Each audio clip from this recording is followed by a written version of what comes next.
আইন তো আপনাকে মৃত্যুদণ্ডের মতো সর্বোচ্চ শাস্তির বিধানই রেখেছে। মানে রিটোরিক যে আমরা মনে করি যে আপনার মৃত্যুদণ্ড বা এই ধরনের খুবই হার্শ পানিশমেন্ট অনেক সময় অপরাধ কমিয়ে আনতে পারে। আসলে এইটা ব্যাপারটা পুরাপুরি এইরকম না। কারণ হলো আপনার একটা কালেকটিভ এফোর্টের ব্যাপার আছে।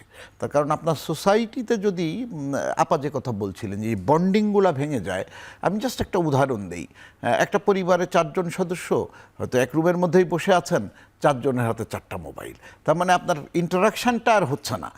এই যে আপনার একটা পরিস্থিতি, এবং এটাকে আপনি যদি আরও বড় জায়গায় নেন, সোসাইটির মধ্যে নিলেও চেহারাটা প্রায় একই রকম।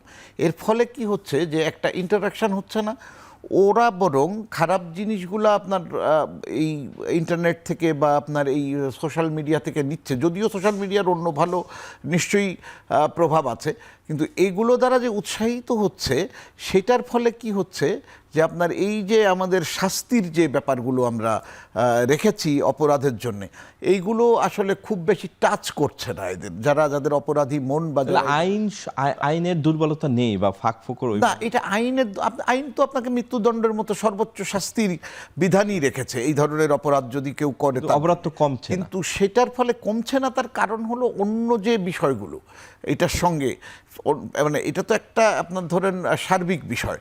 তো অন্য যে ফ্যাক্টগুলা এগুলাকে কন্ট্রোল করার জন্য হওয়া দরকার ছিল, সেই ফ্যাক্টগুলা সোসাইটিতে কম কাজ করছে। এটার ফলে কি হচ্ছে যে আপনার যখন সে মৃত্যুদণ্ডের মুখোমুখি হচ্ছে, তখন হয়তো সে রিয়েলাইজ করছে যে সাবধান হওয়া উচিত ছিল, কিন্তু তার আগে পর্যন্ত তাকে তো কেউ বাধা দিচ্ছে না, বা সোসাইটি তাকে এই মেসেজ দিচ্ছে না যে আপনি আসলে এই ধরনের, কারণ আপনার মোরাল অব্লিগেশন সোসাইটির একটা আছে।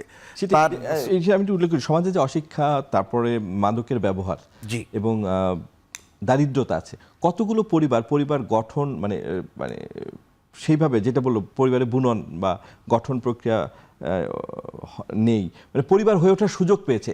কেননা মানে সত্যিকার অর্থে যে আল্ট্রা পুয়ার আমাদের দেশে অনেক বেশি, এবং প্রতিনিয়ত দারিদ্র সীমার ভিতর মানুষ ঢুকে যাচ্ছে আরো বেশি। পরিবারগুলো আসলে কি সুযোগ পাচ্ছে পরিবার হয়ে ওঠার? মানে আপনি যদি শহরের কথা বলেন, সেই দায় তো আপনাকে রাষ্ট্রকে নিতে হবে। তার কারণ হলো এই যে মোবাইল আসক্তি ছাড়াও আসলে অর্থনৈতিক অবস্থাও তো একটা আমাদের দেশে। আমি সেটাই বলতে চাচ্ছিলাম যে আলটিমেটলি রাষ্ট্রকে এই দায়িত্ব নিতে হবে। আপনি যদি ইনকামের যে ডিফারেন্স বা সোসাইটির মধ্যে খুবই বেশি ইনকাম বা প্রচুর অর্থবিত্তর সংখ্যা, মানে পার ক্যাপিটা ইনকাম বাড়ছে, তো ধনী এবং দরিদ্রের এই যে গ্যাপটা, আয়ের যোগফল, তার মানে আলটিমেটলি না, যোগফল দিয়ে আসলে তাই আপনি এক্স্যাক্টলি ঠিক বলেছেন। কিন্তু আসলে প্রকৃত অবস্থা বৈষম্য বাড়ছে, একটা বিরাট সংখ্যক মানুষের জীবনযাপন করাটাই কঠিন অবস্থা। তার মানে রাষ্ট্রকে তার মেকানিজমকে এমন জায়গায় নিয়ে এসে দাঁড় করাতে হবে যাতে এই যে পার্থক্যটা এটা কমে আসে, এবং একই সঙ্গে যারা প্রান্তিক পর্যায়ের মানুষ আছে বা সোসাইটির যারা ভার্নারেবল আছে, তাদেরকে প্রোটেকশন দেওয়ার জন্য রাষ্ট্রকে স্পেশাল মেজার্স নিতে হবে। সেটা অ্যাডভোকেসি হবে, সেটা এডুকেশন হবে, আপনি প্রয়োজন হলে তাকে অর্থনৈতিক সাপোর্ট দিবেন। সেই রকম ধরনের একটা উদ্যোগ রাষ্ট্রকে যদি আপনি না নিতে দেন বা রাষ্ট্র যদি না নেয়, তাহলে আপনি শুধু শাস্তির ভয় দেখিয়ে আলটিমেটলি অপরাধের যে প্রবণতা, কারণ নেসেসিটি এবং একই সঙ্গে ইগনোরেন্স, সে তো জানছেও না এডুকেশনের অভাবে, এই জায়গাগুলোকে আপনি যদি অ্যাড্রেস করতে না পারেন, কারণ এগুলো একটা কম্বাইন্ড এফোর্টের ব্যাপার। আপনি শুধু শাস্তির ভয় দেখিয়ে কিন্তু অপরাধ কমাতে পারবেন না। আপনাকে একই সঙ্গে যে কারণগুলোতে এই অপরাধের প্রবণতা বাড়ছে, সেই কারণগুলোও সোসাইটি থেকে দূর করার ব্যবস্থা করতে হবে। আর আরেকটি বিষয়, এই ঘটনাকে কেন্দ্র করে মানে খুব সামাজিক যোগাযোগ মাধ্যমে বিশেষ করে অনেকে শরিয়া আইন বাস্তবায়ন বা শরিয়া আইনের প্রয়োজনের কথা বলছেন। আমি বলছি না যে এটার মানে অনেক মানুষ বলছেন, কিন্তু এই যে যারা বলছেন তাদের মানে বিপরীত দিক থেকেও কিছু কথা এসছে, এই ধরনের অজ্ঞতা বা ইয়ের কথা। তো মানে আমি ঠিক বলছি না যে শরিয়া আইনের প্রয়োজনীয়তার কথা, কিন্তু আইনে কিছু সংস্কার বা এই যে আমরা নারী ও শিশু দমন ট্রাইব্যুনাল আছে, এগুলোর মানে ফরমেশন আইন তো এমনিতে কঠোর আছে, সে আলোচনাও আসলো। কোথাও কি কোনো সংস্কার করে আসলে মানে কোনো আমার যেটা মনে হয় সুযোগ আছে কিনা এই সংস্কারের কথা যদি ঘটনা কমিয়ে আনার?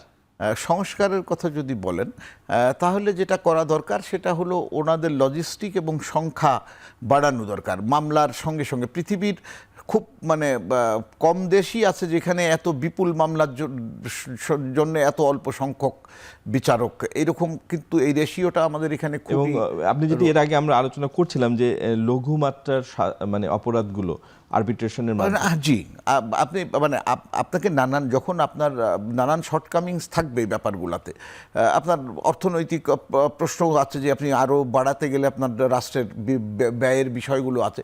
তার মানে আপনাকে কোনো একটা মেকানিজম বের করতে হবে যার মাধ্যমে আপনি কিছু মামলা মোকদ্দমার একটা অংশ, যে অংশগুলো আসলে শাস্তির বিষয় নাই, যেগুলো আপনি এমনিতেই মিটিগেট করে ফেলতে পারেন, এরকম একটা বিরাট সংখ্যক মামলা আপনি আরবিট্রেশন বা অন্য কোনো মেকানিজমের মাধ্যমে আপনি জুডিশিয়াল এই প্রসেসের বাইরে নিয়ে আসেন।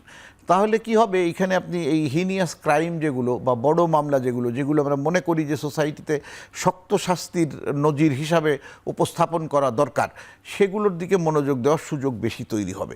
সুতরাং আমাদের তো সংস্কার ডেফিনেটলি দরকার, আইন এবং আপনার কাঠামোগত, সেইটা আপনাকে ভেবে করতে হবে যে সংস্কারটা কোন দিক থেকে করলে এটা সোসাইটির এবং রাষ্ট্রের জন্য বেশি প্রয়োজন হবে।